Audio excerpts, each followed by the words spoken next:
자, 사도행전 9장 10절에서 19절 말씀입니다. 자, 제가 사도행전 9장 10절에서 19절입니다. 10절 읽겠습니다. 다마스쿠스에 아나니아라고 하는 어떤 제자가 있었는데 주께서 환상 중에 그에게 말씀하시기를 아나니아야 하니 그가 말하였다. 주님, 내가 여기 있습니다.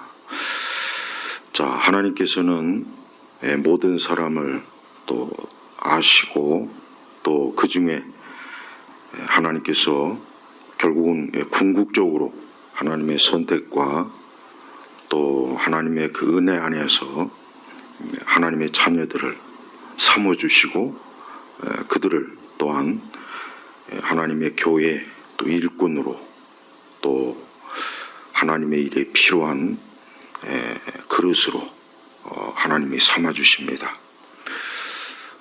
그 중에는 뭐 평범한 사람도 있고 또 유명한 사람도 있어요.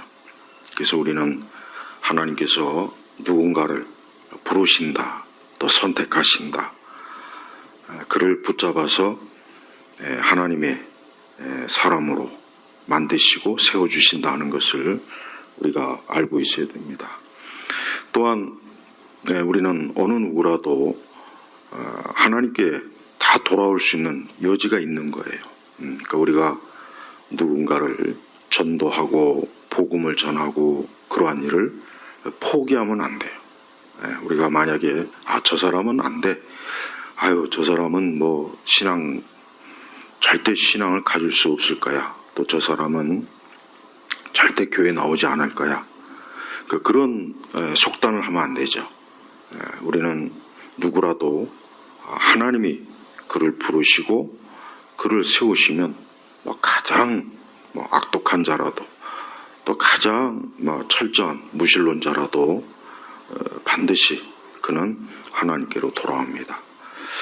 자, 우리는 이 바울이라고 하는 사람, 아직은 사울이죠. 그 이름이 사울. 그는 스데반이 돌에 맞아 순교할 때 그 옆에 참 옷을 지키는 그 증인으로, 그리고 그 자신도 마땅히 저 스데반과 같은 자는 없어져야 될 그러한 아주 사악한 하나님을 모독하는, 유대교를 모독하는 자로 알고 있었고, 또 그 자신도 지극한 열심으로 그리스도인들을 잡아서 참 처단하는 그러한 일에 아주 열정적인 사람이었어요. 그러나 그가 주님을 만났어요. 자, 여기서 중요한 것은 우리 주께서, 즉 예수님께서 바울을 만나주시고 선택하신 거예요. 우리는 무엇보다도 하나님께서 주권적으로 사람을 구원하신다는 것을 우리가 알아야 되고 인정해야 돼요. 그러니까 이 부분에 있어서 이제 알미니안 교리는 심각한 오류입니다. 사실 17세기나 18세기쯤에는 알미니안 교리는 사실 이단이에요. 이단으로 그렇게 사실은 알고 있었지만 또 그렇게 규정했는데 20세기 들어와서 지금은 알미니안 교리를 이단으로 여기지 않아요. 그냥 또 하나의 보편적인 교리로. 하지만 알미니안 교리는 분명히 이단이에요. 오늘날 교파를 불문하고 거의 대부분의 교회가 목회자들이 자기도 모르는 사이에 알미니안주의에 깊이 빠져 있어요. 그리고 칼빈주의에 대한 굉장한 그 어떤 적대감. 그래서 칼빈주의는 악마의 교리, 마귀의 교리, 교회를 무너뜨리는 교리, 이렇게까지 얘기하는 사람도 꽤 많이 있습니다. 그러나 우리는 칼빈주의 교리가 성경에서 근거한 교리예요. 그러니까 하나님의 말씀이에요. 바울은 하나님께서 그를 불러 세웠을 때 그는 하나님께 저항하지 못했어요. 그의 의지나 그의 마음은 그렇게 자기가 미워하고 싫어했던 예수님에 대해서 이제는 전적인 복종, 순종, 그분을 주님이라고 불렀어요. 자, 여기에서 알미니안 주자들은 무슨 말을 할 수 있습니까? 하나님께서 누군가를 부르시고 선택하신 거, 이게 하나님의 주권이에요. 인간이 선택이 아니에요. 또 하나님의 부르심을 저항할 수 있어요? 어떻게 하나님의 부르심을 저항할 수 있습니까? 어떻게 창조주 하나님이 그 피조물을 부르는데 그 피조물이 그 하나님을 저항할 수 있어요? 그건 불가능한 거예요. 그러니까 알미니안 교리는 철저하게 성경을, 하나님의 주권을 깔아뭉개는 거예요. 하나님이 누군가를 선택하고 누군가를 부르시고 그의 의지를 하나님께로 돌이키고 그를 끝까지 하나님께서 보존하셔서 영생에 이르고, 이건 다 하나님이 하신 일이지 사람이 하는 일이 아니에요. 알미니안주의는 처음부터 끝까지 하나님의 주권을 무시하고 깔아뭉개고 인간의 의지와 인간의 자유의지와 인간의 주권을 하나님과 동등하게 여기는 대단히 해로운 그런 교리예요. 그리고 결국은 알미니안 교리는 펠라기안이나 아니면 세미 펠라기안으로 다 빠져들어요. 그리고 결국은 교회를 인본주의로 교회를 망쳐버립니다. 오늘 우리 시대 교회 보세요. 복음주의 교회라고 하는 교회들 자칭, 사실은 복음주의가 아니에요. 정확하게 얘기하면 신복음주의. 그러니까 복음주의가 아니라고요. 근데 자기들이 뭐 복음주의라고 하면서 결국은 복음을 깔아뭉개는 알미니안주의로, 아니면 펠라기안으로, 아니면 카톨릭처럼 세미 펠라기안으로 다 빠져버린다고요. 자, 하나님께서는 오늘 우리가 이 사도행전 9장을 보면은 그래요. 자, 바울은 정말 살기가 등등해서 그 1절에 보면은 위협과 살기가 가득했다고 했죠. 예. 그 마음에 엄청난 증오심이 가득한 그러한 상태로 다마스쿠스에 거기에 가서 거기에 있는 많은 그리스도인들을 잡으려고 결심하고 작정하고 실행하는 와중에 그는 주께서 그를 불러 세웠고 그를 잡았고, 바울은 그 일을 예수님을 주님이라고 불렀어요. 자, 보세요. 전적인 주님의 주권이에요. 바울이 만약에 그 자리에서 난 주님을 모릅니다. 난 주님을 싫어합니다. 난 주님을 거절합니다.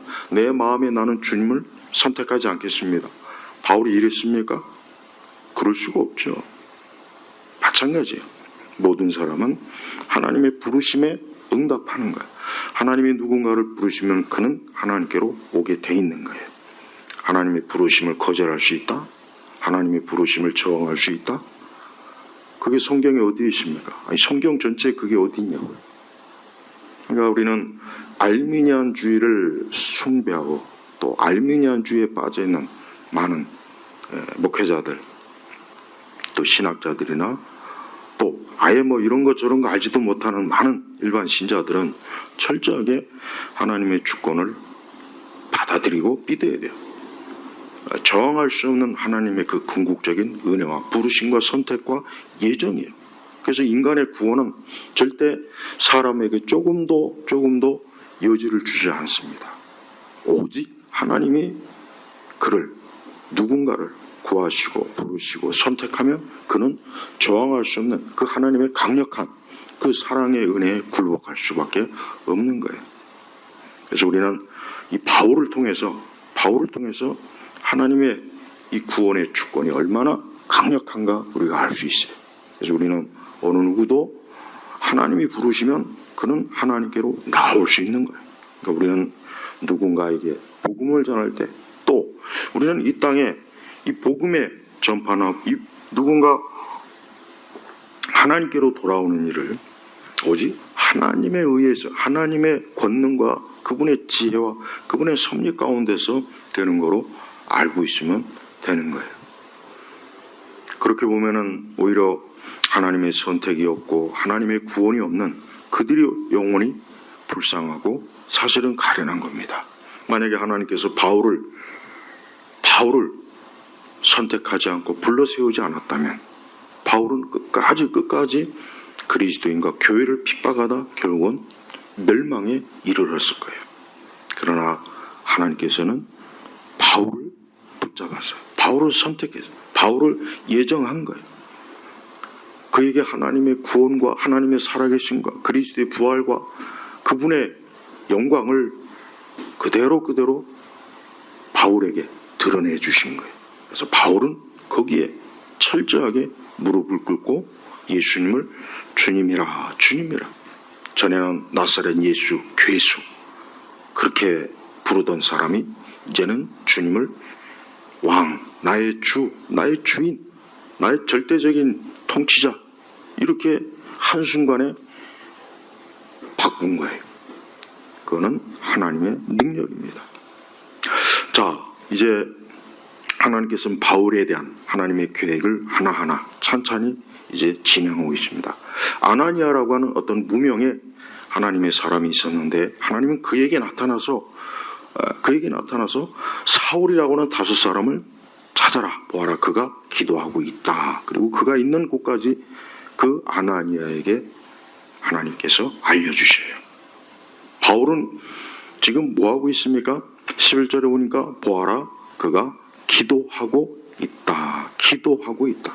바울은 지금 금식을 하면서, 식음을 전폐하면서 그가 주님을 만난 것에 대한 너무나 놀랍고 충격적이고, 이제까지 자기가 하나님을 잘못 알았고 하나님에 대해서 그가 깨우치지 못한 것에 대해서 그는 아마 깊이 회개하며 기도하고 있었을 거예요. 여기서 이 기도는, 그는 회개 기도가 분명히 저는 맞다고 생각해요.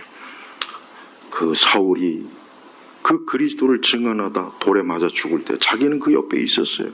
그것을 당연하게 여겼어요.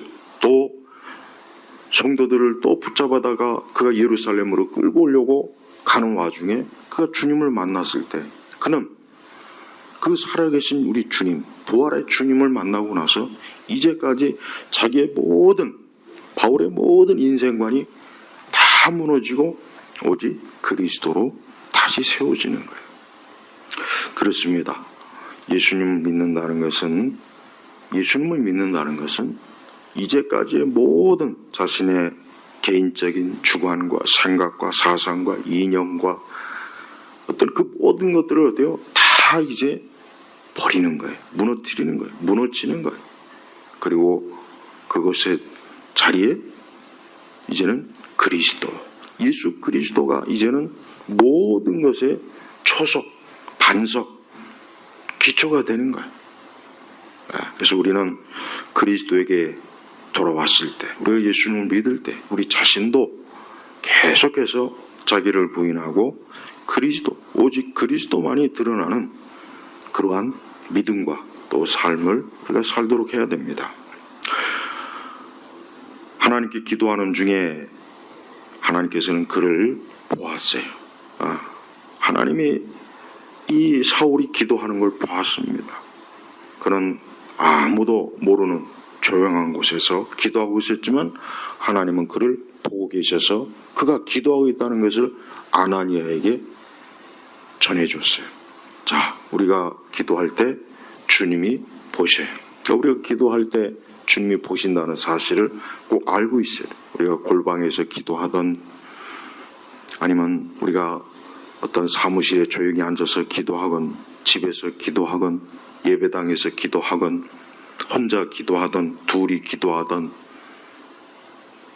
사람이 하나님께, 그 살아계신 하나님께 기도하면은 그 시간 우리 주님은 그가 기도하는 것을 보고 들으시는 거예요. 우리 성도들은 기도할 때 주님이 나를 보고 계시는구나, 주님이 지금 나를 살펴보시는구나, 내가 기도할 때 주께서 나의 음성을 들으시는구나 하는 그 믿음을 가지고 있으면 얼마나 참 그 기도가 어때요?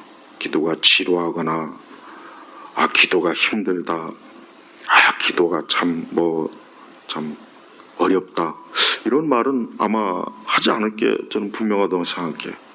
우리가 기도할 때 주께서 우리를 보고 계시고, 기도하는 우리를 주께서 그 하늘의 보좌에서 우리의 기도를 다 들으시면서 우리의 사정과 우리의 형편과 우리의 모든 것들을 헤아려 주시는 그 참 긍휼이 많으신 우리 주 하나님을 오늘도 우리 성도들이 꼭 믿음으로 바라보시길 바랍니다.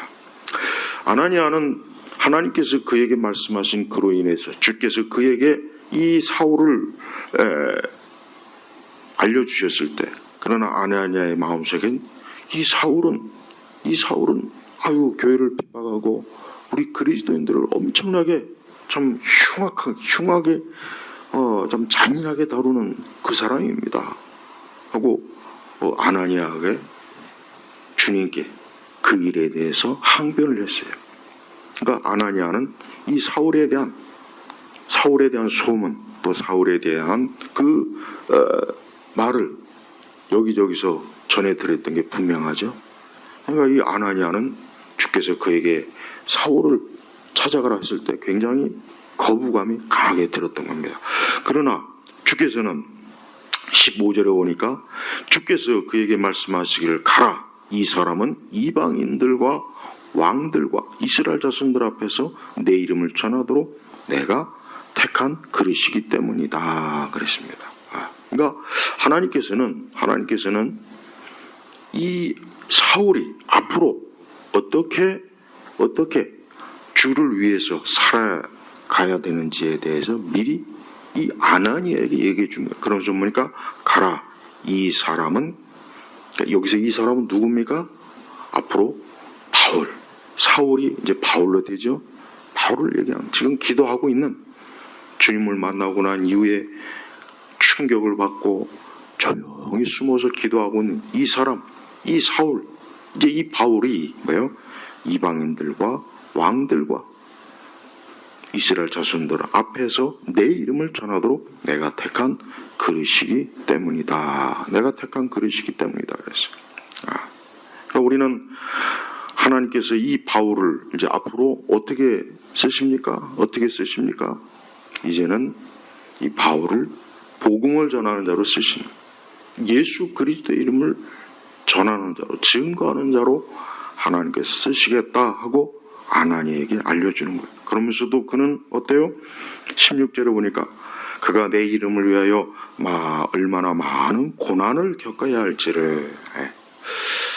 그렇습니다. 복음을 전하고 예수 그리스도의 이름을 증거하고 하나님의 거룩한 말씀을 전파하는 것은, 그것은 재밌거나 신나거나 막 흥미진진한 일이 아니라 사실은 뭡니까? 고난이에요. 고통이에요. 우리 시대는 뭔가 이 교회가 재미있는 거를 참 많이 주게, 재미있는 프로그램, 흥미진진한 프로그램. 그래서 어떻게 하면은 교회 안에 있는 사람들이 흥미를 가지고 교회에 오고 재미있고 즐겁고 신나는 그런 교회 생활, 그걸 마치 교회 생활을, 신앙 생활을 무슨 마치 어드벤처, 마치 무슨 엄청난 그런 쇼킹한 그런 거로 막 소개를 하고, 그런 마치 그것과 같은. 그런데 이 성경에 뭐라 했습니까? 많은 고난.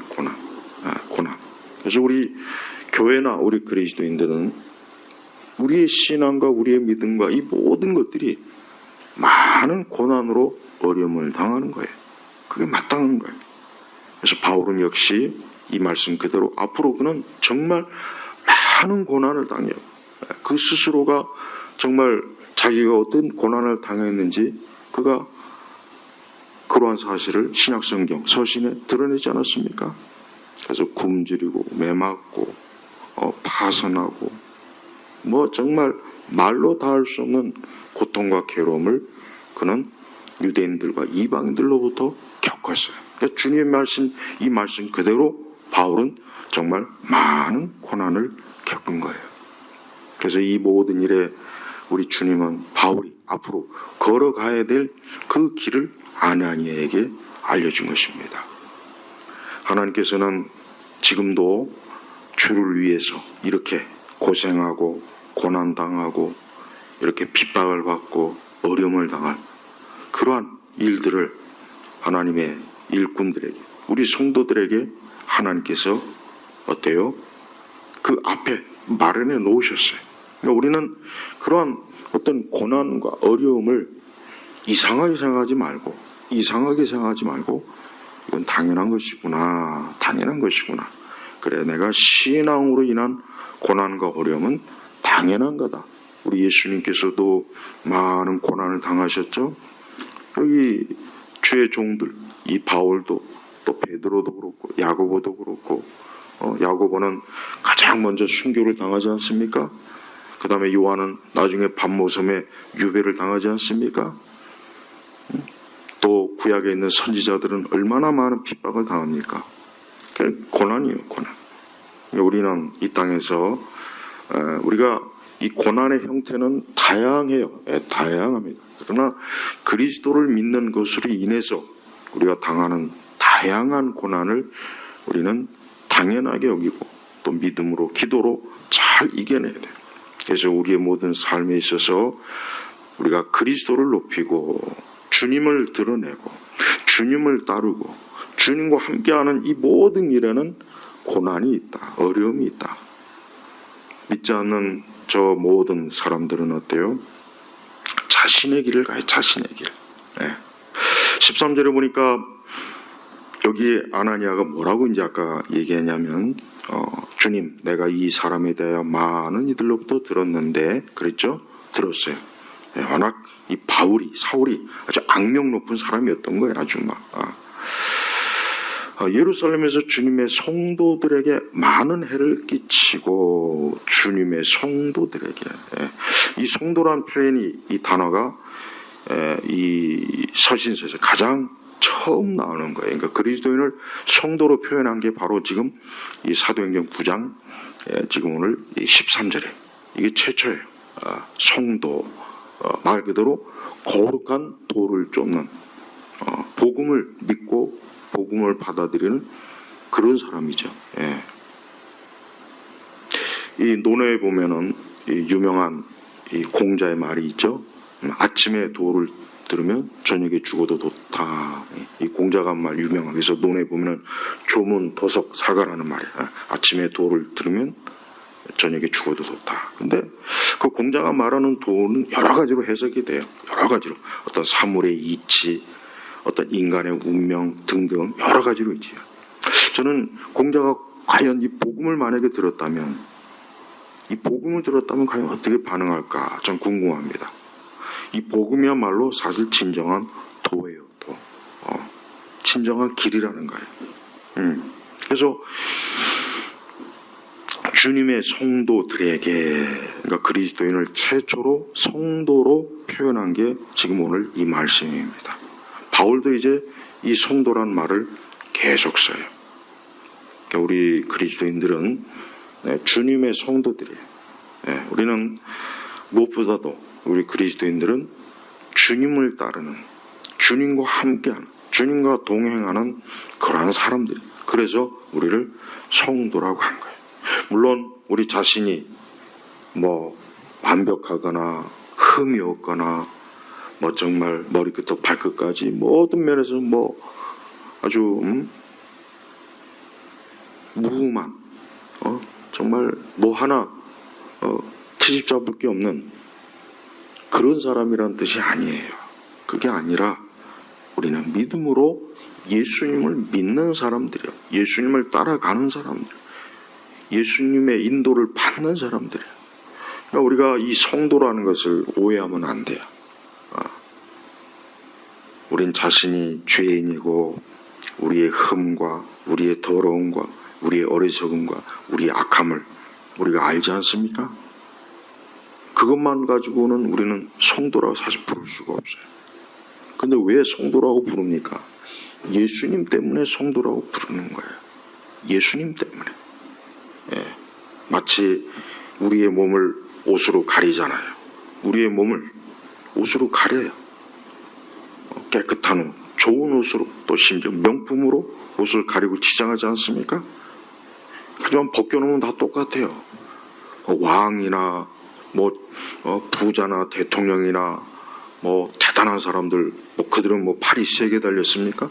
뭐 그들의 몸은 뭐 보석으로 보석입니까? 금입니까? 은입니까? 뭐 그들의 몸은 병들지도 않고 늙지도 않고 그들의 몸은 쇠퇴하지 않습니까? 아니야, 똑같아요. 똑같다고요. 그러니까 그 몸에다 걸치는 거예요. 저 노숙자도 만약에 깨끗하게 목욕을 시키고 최고의 좋은 옷으로 딱 갈아입으면 벌써 사람이 달라지는 거예요. 똑같아요. 우리 성도들은 예수 그리스도의 옷을 입힌 거예요. 입힌 거라고. 죄인이에요. 우리가 죄인이에요. 부패한 자예요. 우리 자신도 모든 면에서 타락하고, 그런데 그런 우리를 어떻게 해요? 그리스도의 의로 깨끗하게 옷을 입혀준 거예요. 그래서 성도라는 거예요. 그래서 성도라는 거예요. 그러니까 성도는, 우리 신자들은 자기 자신의 죄성, 자기 자신의 부패함만 보지 말고, 이러한 나를 그리스도께서 그분의 의로 덮여주셨구나. 그러니까 우리가 하나님 앞에 나아갈 수가 있는 거예요. 우리 자신의 의로는 안 됩니다. 여러분, 이 세상의 종교가 왜 문제인지 압니까? 다른 종교가 왜 문제냐? 그들은 인간의 그 부패하고 썩은 것을 가지고 어떻게 하면은 그것을 막 새롭게 고치고 뭐 어떻게 해서 스스로 완전해 보려는 거예요. 스스로 어떤 경지에 이르려고 하는 것이고, 뭐 어떤 종교적인 노력과 고생과 뭐 자기 막 고행을 통해서 막 도를 닦고 자기 스스로 명상을 하고 뭐 그래봐야 결국은 다 썩어 문드러질, 나중에 다 결국은 흙 속에 들어가서 벌레들과 함께 하는 거예요. 그런 인간의 존재예요. 그러나 우리 성도들은 그리스도의 의로 내가 옷을 입은 거예요. 옷을 입혀준 거예요. 더 정확히 옷을 입혀준 것이죠. 우리 주님이 부패하고 썩고 타락한 우리를 불러다가 깨끗하게 그리스도의 피로 씻겨주고 그리스도의 흰 예복을 입혀주고, 그래서 너는 이제 그리스도의 신부다. 신부의 신부. 그러니까 우리 믿는 성도들은 항상 나는 그리스도의 의의 옷을 입은 사람이다. 그래서 성대. 이 세상은 그래도 나름대로 도덕이나 윤리, 또 인간의 어떤 도리에 대해서 그래도 따지고 그것을 기준으로 인간을 측정하고 재고 그래요. 그러나 그거는 한계가 있는 거죠. 왜 그렇습니까? 결국은 어느 누구도 완벽하게 이상적인 사람은 존재하지가 않아요. 누구도 그럴 수도 없고 누구도 그런 경지에 이를 수가 없는 거예요. 불가능한 거예요. 그래서 하나님께서는 우리를 어때요? 그리스도의 의로, 예수 그리스도의 십자가의 그분으로 우리가 하나님 앞에 온전하도록 세워주신 거라고. 그러니까 우리는 부패한 죄인입니다. 우리는 본질상 죄인이라고요. 근데 그러한 죄인을 우리 하나님께서 어때요? 받아주신 거예요. 바울도 똑같아요. 바울은 얼마나 극악무도한 사람인데 하나님께서 그를 그리스도로, 예수 그리스도로 그를 덮어주시고 심지어 그를 어때요? 세워주신 거라고요. 복음의 일꾼을 세운 거예요. 아나니아는 주님의 그 말씀을 듣고 17절에 보니까 아나니아가 가서 그 집에 들어가 그에게 안수하며 말하기를 형제 사울아, 내가 오던 길에 내게 나타나신 주 예수께서 나를 보내셨으니 이는 내가 다시 보게 되고 또한 성령으로 충만해지도록 하시려는 것이다. 예. 여기서 아나니아는 바울을 어떻게 부르습니까? 형제 사울아. 그러니까 이 아나니아는 이제는 이 사울을 같은 그리스도 안에 같은 지체로 이제는 여기는 거예요. 이제는 어제까지는 이 사울은 성도들을 잡아 죽이고 멸하려고 하고 교회를 파괴하려고 했던 사람이에요. 어제까지는 마귀에게 속했고 이 세상에 속했고 육적인 것에 속했고 멸망의 자리에 속했고 그는 세상의 넓은 길에 있었어요. 그런데 그랬던 그 사울이 오늘은 형제. 그래서 이 아나니아가 쓴 이 말 중에, 표현 중에 이 형제라는 게 참 귀한 거예요. 그래서 우리 그리스도인들은 다 형제, 우리 성도들, 적어도 우리 그리스도인들은 다 형제 자매예요. 우리가 무슨 서로 피를 나눈 건 아니에요. 우리가 무슨 같은 어떤 육적, 혈족은 아니지만 영적으로는 다 뭡니까? 아브라함의 자손이죠. 우리는 그리스도 예수 안에서 한 형제, 한 지체라고. 그래서 우리 성도들은 항상 우리 지체 간에 서로를 귀하게 여겨야 돼요. 서로를 귀하게 여기고 서로 사랑하고 이해하고 용서해주고 궁일히 여기고, 그게 그리스도 안에 형제 자매들이 하나님 앞에서 해야 될 신앙의 도리예요. 어떤 사람들은 뭐 열심히 신앙생활하고 교회 와서 뭐 열심히 뭣도 하고 그런데 같은 형제 지체들을 사랑하지 않아요. 귀하게 여기지 않아요. 존귀하게 여기지 않아요. 그 사람은 그리스도인으로서 정말 합당하지 않은 사람이에요. 그런 사람은 사실 그리스도인이라고 할 수가 없어요. 그래서 우리 성도들은 항상 오늘 이 아나니아가 이 사울을 형제라고 부르는 거예요. 얼마나 이제는 사울을 사랑하고 아끼고 귀하게 여기고 존귀하게 여기는 거예요. 어제까지는 그럴 수 없었던 사람인데 오늘은 그런 사람으로 주님이 만들어주신 거예요. 그러니까 우리 성도들도 항상 어때요? 우리 자신도 그리스도로 인해서 내가 받아들여졌다면 내가 또 다른 교회 안에 누군가 지체를 그리스도인으로서 형제로서 자매로서 어때요? 품어주고 아껴주는 거예요. 근데 그렇지 않고 같은 형제 자매를 정죄하고 비방하고 모욕을 하고 흉을 보고 험담을 하고 그에게 악한 행위를 하고, 그것은 그 사람은 그런 사람들은 어때요? 마귀에게 속한 거예요. 교회 안에 물론 염소도 있고 이리 때도 있어요. 그러니까 그런 사람들은 사실은 뭡니까? 이리 때나 염소나 마찬가지예요. 그러니까 양들을 들이받는 거예요. 주의 양들을 들이받아서 그들에게 상처를 주고 고통을 주고 괴로움을 주고, 그러니까 그런 걸 마치 그게 마치 하나님의 공의와 정의냐. 제가 전에도 얘기했죠. 우리나라 교회가 이 좌파 성향이 들어온 뒤부터 교회 안에 이제 하나님의 사랑이나 궁일이나 용서 이런 거보다는 이제는 정의, 하나님의 공의와 막 정의를 따져요. 하나님의 정의와 공의를 따지는 그 순간부터 교회들이 어떻게 됐습니까? 서로 막 정죄하고 비방하고 막 법적으로 다투고 고소하고 고발하고 막 또 세상에 나가서 막 우리 교회는 뭐 이렇습니다. 우리 교회는 뭐 이런 문제가 있습니다. 막 그걸 마치 무슨 하나님의 일이냐. 만약에 하나님께서 그런 식으로 우리를 대했다면 우린 다 죽는 거예요. 다 죽는 거예요. 물론 하나님은 공의와 정의를 하나님이 세우시는 분이고 하나님 그것을 우리에게 명령하셨습니다. 그러나 거기에는 반드시 뭐가 들어가 있습니까? 십자가의 사랑이 있는 거예요.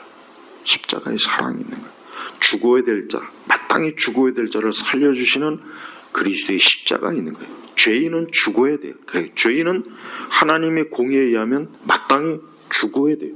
근데 왜 하나님께서 그 죄인을 왜 사랑하시고 용서하시고 심지어 자기 백성으로 왜 삼으십니까? 십자가의 사랑이요. 독생자 예수님이 십자가에서 피 흘리시고 죽으실 때 바로 그로 인해서 그 죄인이 마땅히 죽어야 될 죄인이 의인으로 바뀐 거라고요.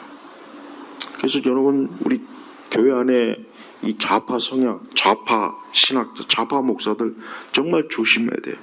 그런 자들은 굉장히 막 뭐 사람들 앞에서 아주 뭐 자기 자신이 막 아주 막 뭔가 깨끗한 척, 선한 척, 의로운 척, 막 자기를 굉장히 막 그거 있지 않습니까? 나르시시즘. 아주 그게 교회 안에 가장 이 꼴보기 싫은 게 이 나르시시즘이야. 뭐 자기를 뭐 잊어달라는 둥, 뭐 또 아무도 뭐 사랑하고 싶지 않다는 둥, 어쩌고 저쩌고. 그러니까 들으면 오글거려. 들으면 벌써 오글거려. 굉장히 의로운 척, 선한 척, 아주 굉장히 뭐 자기는 정의로운 척, 깨끗하고 자기는 뭐 안 됐지만 그건 나르시시즘이에요. 자기 영광 추구하는 거. 왜 그런 거를 사람들한테 말하고 왜 드러냅니까? 우리는 그리스도의 의를 드러내는 게 전부예요. 그러니까 성도는, 특히 목회자들은 제발 그 오글거리는 멘트 하면 안 돼요. 뭐 자기를 막 잊어달라는 그런 말 뭐하러 해요? 쓸데없이. 그 진짜 잊어버려야 돼요. 그러니까 은연중에 결국은 자기를 드러내려고 해요. 자기를 결국은 굉장히 자기가 거룩하고 의롭고 막 뭐 나는 뭐 이 시대에 뭐 안 됐지만 그리스도를 드러내야 되는. 우리는 우리 자신에 대해서 드러내지 말고 예수님에 대해서 드러내야 돼. 그분이 높아져야 돼요. 그분이 영광을 받아야 되는 거예요. 우리 자신이 뭐 얼마나 뭐 대단한 존재, 우리가 뭐 얼마나 그렇게 대단한 존재입니까? 인간이? 하나님 앞에서는 다 죄인이에요. 예쁜 죄인, 못생긴 죄인, 부자 죄인, 가난한 죄인, 다 죄인이에요. 죄인이라고. 그러니까 이러한 이 복음의 정신과 이 복음의 이러한 귀한 이 은혜가 이 좌파들, 자칭 하나님 교회에서 거룩, 그러니까 공의를 따지면서 하나님의 정의를 따지는 이런 자들이 결국은 교회를 다 지금 망쳐버려요. 다 망쳐버려요. 그래서 여러분, 우리나라 교회는 옛날 뭐 80년대, 뭐 70년대 그때하고는 정말 다릅니다. 진짜 달라요. 진짜 달라요.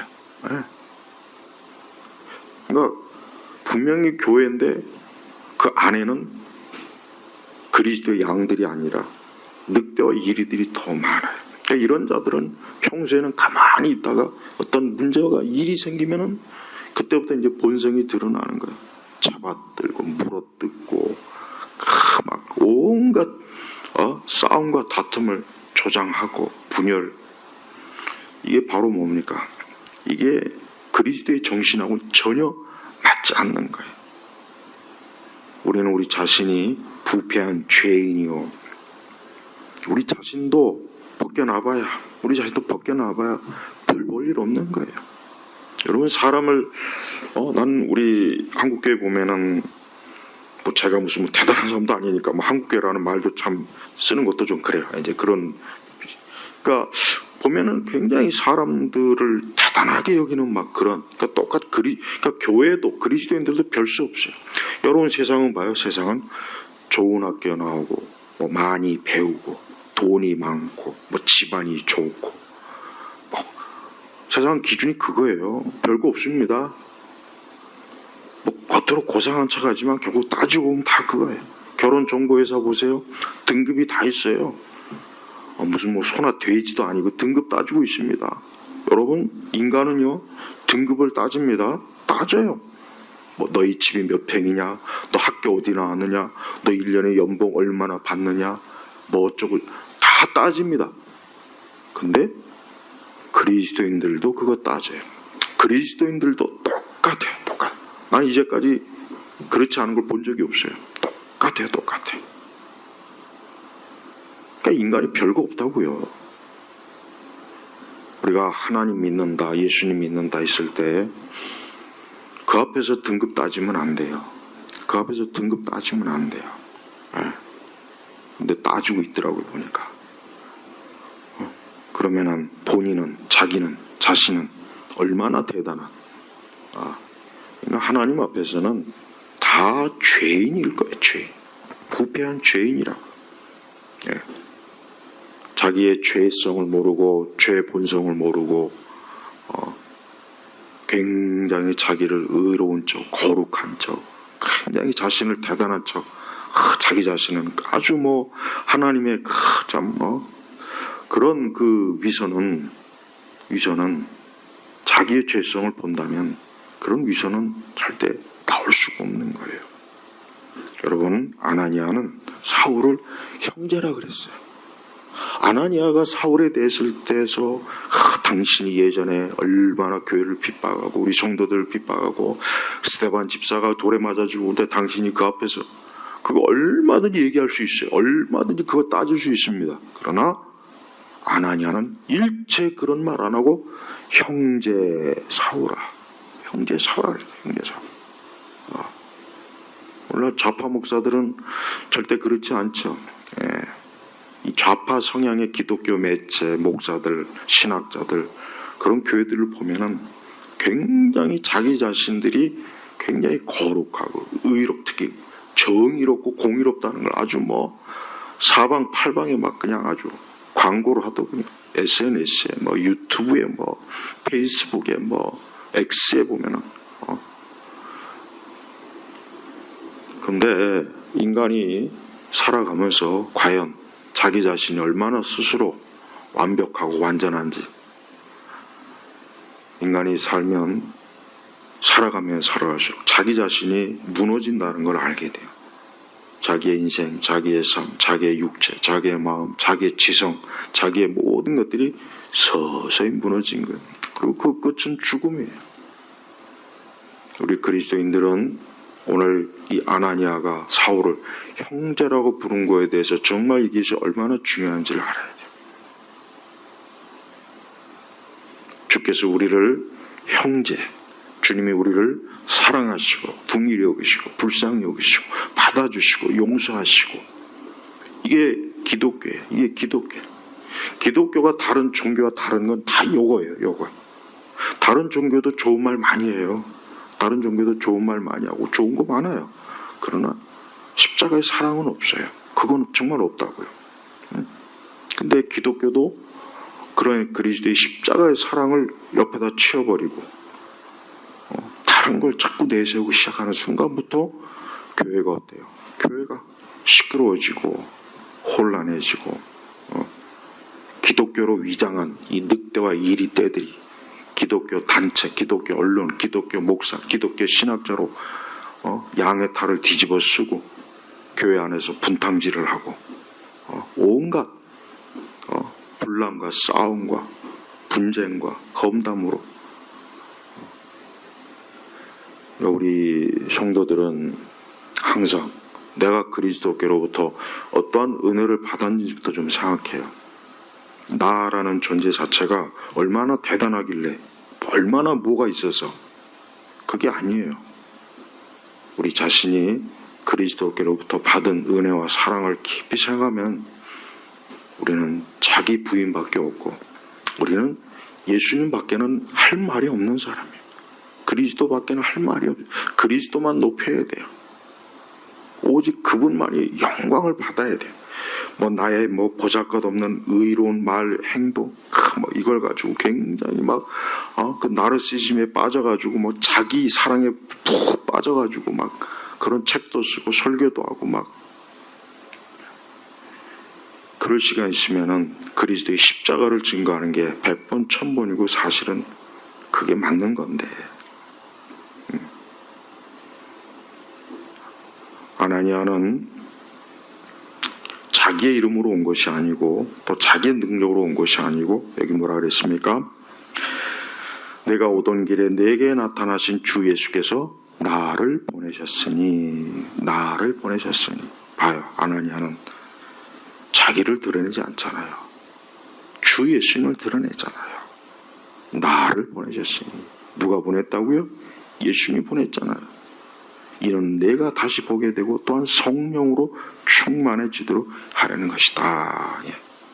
그래서 그에게 안수기도 하고 그 이후에 그는 다시 눈에서 비늘 같은 것이 떨어지고 시력이 회복되었고 그가 일어나서 세례를 받았으며 그 다음에 음식을 먹고 강건해졌다.